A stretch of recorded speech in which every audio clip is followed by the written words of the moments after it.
आज असोज 16 गते मङ्गलबार साताको तेस्रो कारोबार दिन आजको सेयर बजारमा पनि फेरि गिरावट नै आएको छ। करिब 17.5 अङ्कले घटेर नेप्से इन्डेक्स 1958.7 बिन्दु आसपासमा आइपुगेको छ। साथै कारोबार रकम पनि एकदम घटेको छ। आज 1 अर्ब 20 करोड भन्दा थोरै कमको कारोबार आएको छ। मार्केट पार्टिसिपेसन वात्तै घटेको देख्न सकिन्छ आजको मार्केटमा। आजको सेयर बजारको अवस्था के कस्तो रहेछ, विभिन्न टेक्निकल टुल्सहरूको अवस्था के कस्तो रहेको छ, साथै आगामी नेप्सेको यात्रा के कस्तो रहन सक्छ, समीक्षा गर्नको लागि टेक्निकली नेप्सेको अवस्था के कस्तो रहेको छ समीक्षा गर्नको लागि सधैँ चाहिँ आज पनि नेप्से एनालाइसिस लिएर म उपस्थित भइसकेको छु। नमस्ते, म लामिछाने हजुरहरूलाई मेरो यस युट्युब च्यानलमा हार्दिक स्वागत गर्दछु। सुरुमा एउटा डिस्क्लेमर, यो भिडियो नितान्त इन्फर्मेटिभ तथा एजुकेसनल पर्पजले तयार गरेको हुँदा यस भिडियोको आधारमा आफ्नो ट्रेडिङ स्ट्राटेजी नबनाउनको लागि हार्दिक अनुरोध गर्न चाहन्छु। स्टडीको लागि, कम्पेरिजनको लागि र रिफरेन्सको लागि मात्र यो भिडियो लिनको लागि रिक्वेस्ट गर्न चाहन्छु। स्क्रिनमा नेप्सेको प्राइस चार्ट देख्न सकिन्छ। आज नेप्सेमा एउटा बियरिश क्यान्डल बनेको छ, बियरिश मरबुजे टाइपकै क्यान्डल छ। आज कारोबार रकम चाहिँ एकदम थोरै 1 अर्ब 20 करोड आरआरको कारोबार छ। एकदम मार्केट पार्टिसिपेसन घटेर गएको छ आज, र सर्फेसले हेर्दा चाहिँ हिजोको क्यान्डलभित्र नै आजको क्यान्डल बनेको छ। तर जुन हिसाबले अस्ति घटेको बजार, हिजो एउटा रिभर्सलको क्यान्डल के माथितिर फर्किन्छ कि टाइपको एउटा रिभर्सलको क्यान्डल बनेको थियो, त्यो क्यान्डल चाहिँ लगभग इनभ्यालिड हुन खोजेको हामी देख्न सक्छौँ। कम्प्लिटली इनभ्यालिड भएको छैन, तर त्यो क्यान्डल चाहिँ इनभ्यालिड हुन सक्ने स्थिति देखिएको छ। हिजोको बढाइलाई आज चाहिँ फेरि पनि त्यसलाई चाहिँ ब्यालेन्सिङ गरिसकेको छ। अब हामी इन्ट्राडे चार्ट हेरौँ। आज मार्केट ओपन भयो लगतै सुरुवाती चरणमा केही पोइन्ट चाहिँ डाउन भएको थियो। त्यस पश्चात बजार लामो समय साइडवेज बस्यो, एकदम लामो समय बजार एउटै रेन्जमा चाहिँ बजार घुमेर, अनि त्यस पश्चात बजार चाहिँ एउटा माथितिर जान नसकिसकेपछि चाहिँ बजार तलतिर नै डाउनफल भएको छ, ब्रेकडाउन भएको छ, र बजार अन्तिममा क्लोज हुने बेला चाहिँ लोएस्ट पोइन्टबाट केही 2-4 पोइन्ट माथि बढेर चाहिँ बन्द भएको छ। र ट्रेन्डले हेर्छन् ओभरअलमा साइडवेज छ।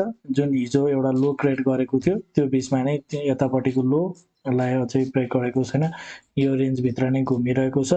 सो यो लोलाई ब्रेक गरेर तलतिर नगएको हुनाले चाहिँ स्टिल पनि माथितिरको चान्स चाहिँ छ भनेर भन्न सकिन्छ। तर बजारले चाहिँ यहाँबाट चाहिँ फेरि पनि एउटा चाहिँ एकदम सार्प फल भएको हुनाले चाहिँ फेरि पनि अब यो लोलाई ब्रेक गरेर तलै जान्छ भन्ने खालको इन्डिकेसन दिइसकेको छ।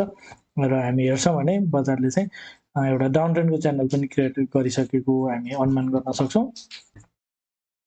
अब नेप्सेलाई 15 मिनट्स टाइम फ्रेम हेरौँ। 15 मिनट्स टाइम फ्रेममा एकदम डिटेल एनालाइसिस हुनेछ र एउटा यो बिचमा जानकारी पनि गरौँ।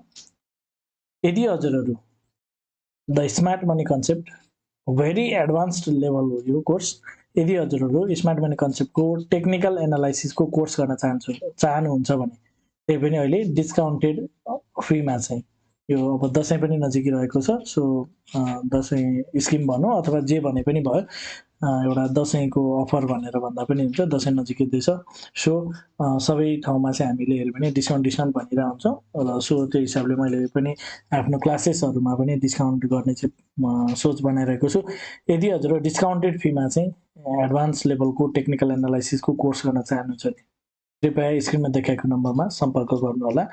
साथै यदि हजुर मेरो सल्लाहमा सेयर खरिद बिक्री गर्न चाहनुहुन्छ, मेरो सजेसनमा हजुरहरू आफ्नो सेयर खरिद बिक्री गर्न चाहनुहुन्छ भने कृपया स्क्रिनमा देखाएको नम्बरमा सम्पर्क गर्नुहोला। यसमा चाहिँ डिस्काउन्ट हुँदैन। 9863805867 यो नम्बर हजुर कल, मेसेज अथवा वाट्सएप गर्न सक्नुहुनेछ। अब एनालाइसिसतर्फ नै जाउँ। 15 मिनट्स टाइम फ्रेममा बजार चाहिँ इन्टरनल्ली अहिले जुन एउटा टप लगाइसकेपछिको प्याटर्न, लोवर हाई र लोवर लोको सिरिज बनाउँदै बजार चाहिँ तलतिर गइरहेको छ भन्ने कुरा थियो। र बजारले चाहिँ माथितिर जान्छ भन्नको लागि कम्तीमा पनि 2026लाई चाहिँ पार गरेर माथितिर जानुपर्छ भनेर मैले हजुरहरूलाई अगाडिदेखि नै सेयर गरिरहेको कुरा हो। र बजारले अहिले माथि जाने क्रममा चाहिँ 1980-82बाट नै फल भएको छ। सो कुनै पनि किसिमको बाइ सेटअप नबनेको कुरा हामी देख्न सक्छौँ। इन्टरनल स्ट्रक्चर अनुसार बजार जहाँ माथिबाट फल हुने क्रममा इन्टरनल स्ट्रक्चरमा डाउन ट्रेन्डको च्यानल भएको भएर बजारले चाहिँ मिनिमम पनि यो हाईलाई पार नगरुन्जेलसम्म 1900 विशेष गरी 1926लाई पार नगरुन्जेलसम्म बजार माथितिर जान्छ भनेर हामीले एनालाइसिस गर्न मिल्दैन भन्ने कुरा थियो।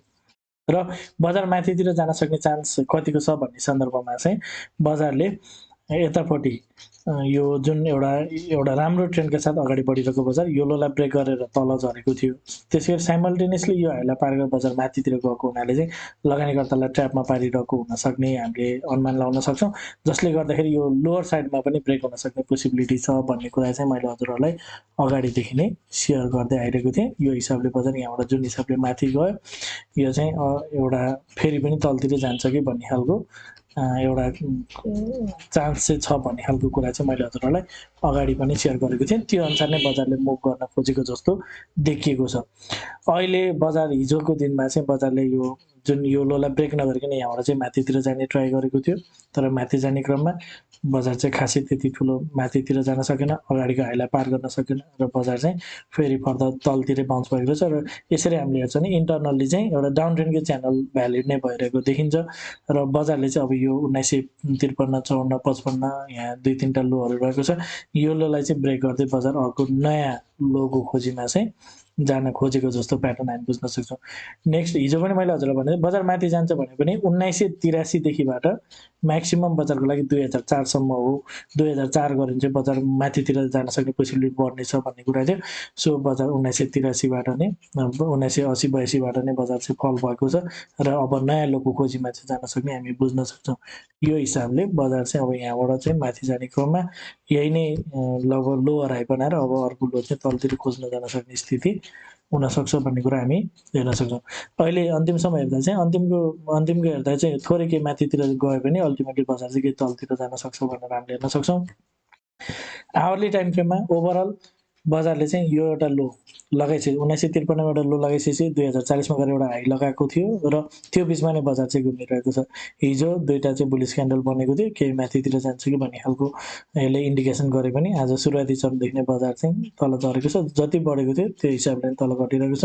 सो यो लो कन्फर्म भइसकेको छैन भन्ने कुरा थियो र बजारले चाहिँ अब एउटा नयाँ लो चाहिँ तलतिर खोज्न सक्ने स्थितिहरू चाहिँ हुनसक्छ। बजार चाहिँ अब केही तलतिर चाहिँ जान सक्ने पोसिबिलिटी हुनसक्छ।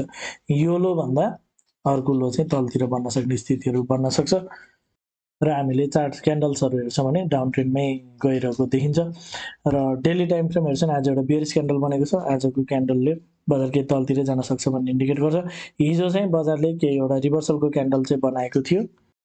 यसरी घटिरहेको बजार हिजो चाहिँ डिमान्ड क्रिएट भएको जस्तो देखिएको थियो, अगाडिकै डिमान्ड क्रिएट भएको क्यान्डलमा। सो यसले चाहिँ बजार माथितिर लान्छ भनेको थियो, तर यसको इफेक्ट थोरै पनि देखिएन। सुरुवाती चरणदेखि नै बजार चाहिँ तलतिर गएको छ। सो यो डे टु डे गरेको एनालाइसिसमा चाहिँ हामीले लोवर टाइम फ्रेमहरू हेरेर अलिक बढी प्रिसाइज हुन सक्छौँ। जस्तै लोवर टाइम फ्रेममा के भएको छ भनेर यदि हामीले हेऱ्यौँ भने चाहिँ सुरुवाती चरणदेखि नै बजार चाहिँ तलतिर चाहिँ झरेर आएको छ हामीले हेर्न सक्छौँ। बजारले चाहिँ सुरुवाती चरणदेखि नै तलतिर चाहिँ आएको छ। सो माथि जानु छ भने चाहिँ लोवर टाइम फ्रेममा चाहिँ एउटा अपट्रेन्डको च्यानलहरू चाहिँ क्रिएट हुने गर्छ। सो त्यो कुराहरू हामीले बुझ्न जरुरी छ। सो हिजोको क्यान्डलको जुन एउटा चाहिँ माथितिर लान सक्छ भन्ने खालको कुरा सेयर गरेको थिएँ, त्यो चाहिँ लगभग जति हिजो गयो त्यो नै लगभग त्यति नै भयो। बजार चाहिँ माथि गयो नि हिजोको क्यान्डल इनभ्यालिड भयो भनेर पनि हामीले भन्न सक्छौँ। ओभरअलमा बजार चाहिँ माथि तल आउने क्रममा यो जुन 1953 देखि 1975 को रेन्जबाट माथितिर जान सक्छ भन्ने खालको कुरा थियो। एउटा गयो भने त्यहाँबाट माथि जान्छ र अल्टिमेटली चाहिँ बजार तलतिर नयाँ लोको खोजी गर्न जान सक्छ भन्ने खालको हाम्रो एनालाइसिस थियो।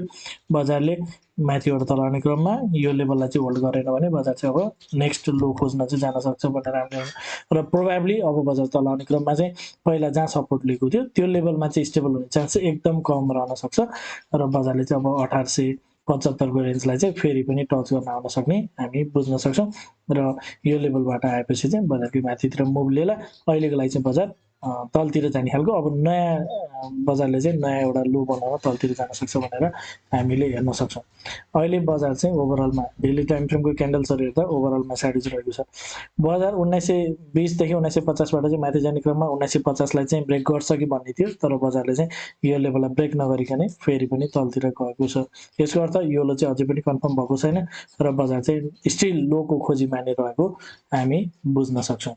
र अर्को कुरा हजुरहरूलाई अगाडिदेखि नै सेयर गरेको कुरा, यदि बजारले यहाँबाट माथि जाने क्रममा यदि बजार माथि जानु थियो भने चाहिँ बजारले एकैचोटि पार गर्न नसके पनि कम्तीमा केही करेक्सन लिएर चाहिँ यो 2050 को लेभललाई चाहिँ पार गर्नु पर्थ्यो बजार यदि माथि जाने भएको भए। आवरली टाइम फ्रेममा अपट्रेन्डको च्यानल चाहिँ क्रिएट भइसकेपछि त्यसले चाहिँ डेली टाइम फ्रेमलाई पनि मोडिफाई गर्ने थियो र बजार चाहिँ केही माथितिर जान सक्ने पोसिबिलिटी रहन्थ्यो, तर बजारले चाहिँ आवरली टाइम फ्रेममा समेत एउटा बुलिस स्ट्रक्चर क्रिएट गर्न सकेन, अपट्रेन्डको स्ट्रक्चर क्रिएट गर्न सकेन र जुन हिसाबले घटिरहेको थियो जस्ट एउटा पुल ब्याक माथि अप्टिमम लेभलसम्मको पुल ब्याक दिएर बजार चाहिँ फेरि पनि अर्को लोको खोजी गर्न चाहिँ तलतिर जान गइरहेको कुरा चाहिँ हामीले त्यसरी बुझ्न पर्ने हुन्छ। यहाँबाट चाहिँ जुन हिसाबले बजार चाहिँ यो लेभलबाट चाहिँ तेज बजार फल भयो, यसरी 2040मा चाहिँ एउटा लो क्रिएट गरेर लोअर हाई क्रिएट गरेर फेरि अर्को लो खोजी गर्ने यो हिसाबले चाहिँ बजार जान थालेको हो कि भनेर हामीले हेर्न पर्ने हुन्छ। अब कन्क्लुजनतर्फ जाउँ। 5 मिनट्स टाइम फ्रेममा हेऱ्यो भने ओभरअल साइडेजमा पनि डाउन ट्रेन्डको च्यानल बनाउँदै बजार तलतिर गइरहेको छ भनेर हेर्न सकिन्छ। त्यसै गरी 15 मिनट्स टाइम फ्रेममा यो लोलाई ब्रेक नगरेसम्म बजार जान चाहिँ माथितिर पनि जान सक्छ भनेर हामीले भन्न पर्ने हुन्छ, तर चान्सेस भनेको चाहिँ माथितिर भन्दा तलतिर नै बढिरहेको बुझ्न सकिन्छ। त्यसै गरी आवरली टाइम फ्रेममा हिजो जति बढेको थियो त्यसलाई कम्प्लिटली रिभर्स गरेको छ र डेली टाइम फ्रेममा सेम हिजोको क्यान्डलले माथितिर जान सक्ने इन्डिकेट गरे पनि त्यसलाई चाहिँ फेल गरेको छ र बजार आज बेरिस क्यान्डल बनेको छ।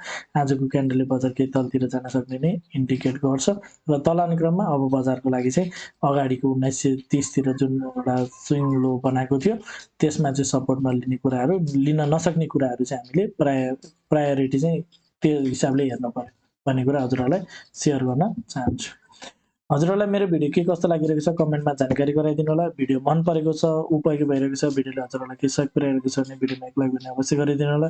साथै च्यानलमा नयाँ हुनुहुन्छ, पहिलोपटक हेर्दै हुनुहुन्छ अथवा अहिलेसम्म पनि च्यानल सब्सक्राइब गर्नुभएको छैन भने च्यानल सब्सक्राइब गरिदिनु होला भन्न चाहन्छु। हवस् त, धन्यवाद, नमस्ते।